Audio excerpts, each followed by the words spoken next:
Hey, it's Fern here, and in this video, I want to talk all about dogs and babies.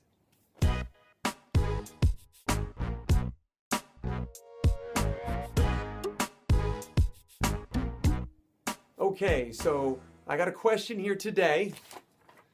Let's see, this one is from Kim, and she says, what's the best way to introduce dogs to a new baby?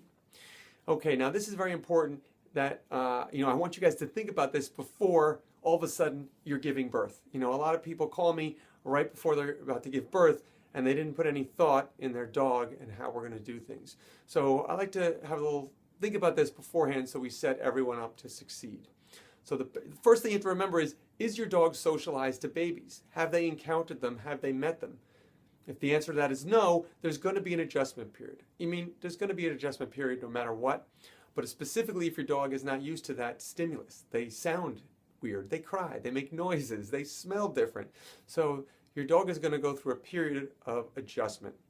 Particularly if you have a high energy dog, they're going to get probably a little hyper, maybe a little anxious. It all depends on the dog, but they're going to be unsure of what to do, and it may come out with some whining or excitement, whatever. The thing to remember is what I want. The baby is your resource. So before they say, I've read, when I had kids, I read all this stuff. I researched about what you're supposed to do, bring from the hospital, bring the stuff to scent and stuff. And honestly, I did it all. I don't think it did a damn bit of difference.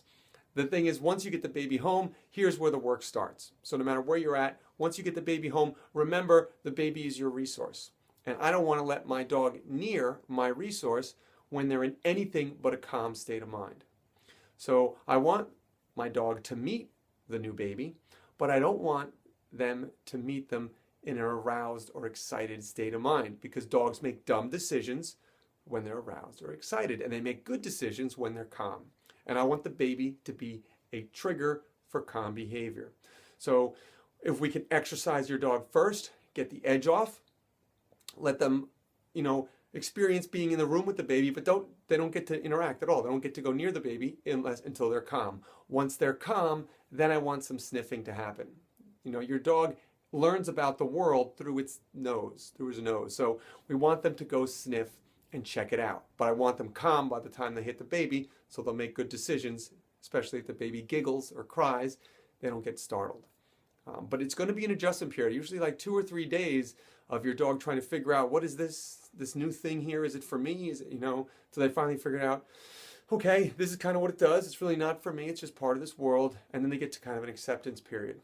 But it has to be, you have to structure it, and you have to make sure your dog is taken care of with exercise, all the things that your dog normally needs to be taken care of, daily walks, all that stuff. And then I want to give it maybe constructive things to do when the baby's here, maybe a frozen Kong or a bully stick, just to help them concentrate on something besides the baby. Then they get pull up from that, they're calm, they're relaxed. That's when I want them to interact with the baby. They should interact and learn about him, but on your terms. Okay? So I hope that helps. If you like this tip and would like more, I would love to send you my free bi-monthly newsletter. So you'll get a new article from me every 2 weeks. And just for signing up, I'm going to give you my free guide, 10 quick and simple ways for a better and happier dog. You can sign up from the link below this video, or above this video, or somewhere on this video, for free. All right? Go do that now, and I will see you in the next video.